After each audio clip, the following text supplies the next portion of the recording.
Hey there, it's Andrew from Offshore Audio, helping you to mix better live sound. So this time we're going to take a look at a great little trick for getting better vocals in a monitor. Sometimes it can be really hard with difficult vocalists, and this trick that we're going to use, splitting the vocal, is really going to help you to get the perfect vocal mix in those really difficult situations. If you'd like to get more tips for mixing better live audio, then please subscribe to the channel. But without further ado, let's dive in. I've got a trick for you today if you're mixing bands and you're doing monitors and front of house mix from front of house position. Maybe you're mixing difficult lead vocalists who are either quiet, have a lot of demands for the monitor, it's really difficult to get the monitor, and you just can't seem to nail both the monitor sound and the front of house sound. You don't have a monitor engineer, you're just doing a simple little gig setup. Well, I've got a trick for you that's going to help you out. I'm using this SM58 microphone, absolute industry standard. So we have our vocal channel here. Two, hey. So normally, what do?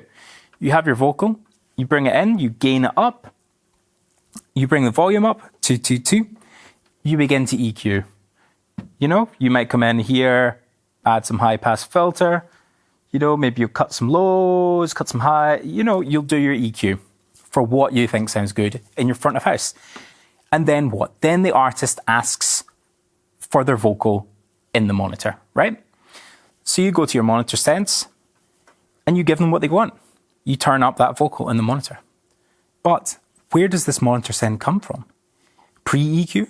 Post-EQ? Is the EQ that you do for your front of house mix destroying the vocal in their monitor mix? You've gone through, you've wrung out your monitors, you've made sure that the monitors sound good, but when you put that vocal in that monitor and you apply your front of house EQ to it, it's not going to sound the way that you intended it to. So in bigger band situations, they would have a monitor engineer who would be doing a dedicated mix for the monitors, but you don't have that. What we can do is we can split these channels, right? And we can have a vocal for the front of house and a vocal for the monitor, okay? We're going to take our vocal out of the monitor now, okay? We're back to only having the front of house vocal. Two. Now we're going to select channel 2. It could be whatever channel, of course. On this mixer, I'm using channel 2. And we will select the input, and we're just going to change the input to be channel 1 on the back of this mixer.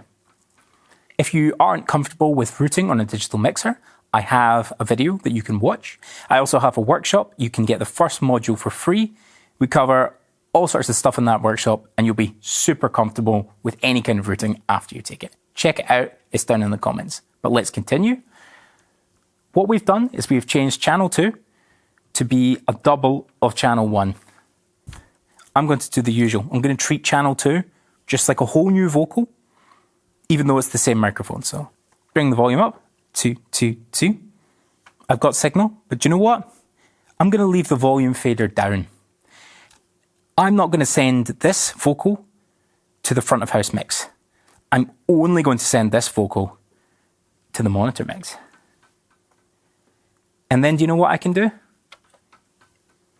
If the vocalist has any sort of problem with how their vocal sounds in that monitor, I can get on it with my parametric EQ. You know, I can have a different high pass filter from my front of house vocal. Maybe my front of house things are sounding lovely with this EQ, but maybe in the monitor, things are quite harsh up in the high mids, you know? Maybe I want to take something out up here to make that sound great in the monitor. I can do this here because I have split the vocal. I'm sending this vocal to my front of house, two, and I'm sending this vocal only to my monitor send. It's only going to the monitor and it's not going to the front of house. Any EQ that I do on this vocal or dynamics processing, any of that good stuff is going only to that monitor. And this is just sort of a secret weapon if you have a difficult gig that you need to do. You know, maybe you don't need this all the time. Maybe, and as well, this does not replace ringing out your monitors and doing a good monitor mix in the first place. Now, let's say as well that you're using an analog mixer and you can't just split your channels like this. You don't have the option to just select a channel and change which input comes into it. Well, let me introduce you to a microphone splitter.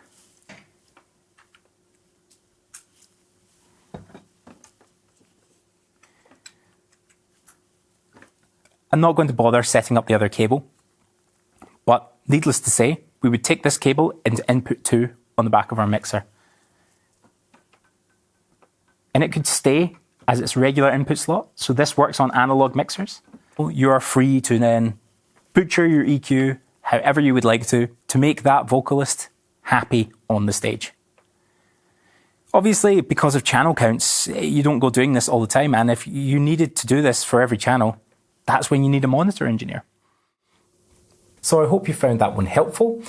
It involves a little bit of routing in digital mixers, and if you don't understand that completely, then I have a course that you can take. You can get the first module down below. Check it out. I'll leave a link in the description. What you're doing is you are having 2 copies of the vocal, and that second one is just for that monitor. And then that really gives you all these amazing EQ possibilities. The main takeaway here is to use that second channel just for the monitors and do not send it to front of house. That way you can do EQ that's good for the monitor, for the vocal in the monitor without affecting your front of house mix. Like I say in the video, no substitute for having well-tuned monitors in the first place, but it can give you that extra 5 or 10% when you're really struggling with the vocal. Now I'd like to hear from you. Leave me a comment down below. Let me know if you tried this technique. How did it go? Are there other techniques that you use when you need to get a vocal that's difficult to just come through properly on the monitor? I'd love to hear from you. Until then, goodbye.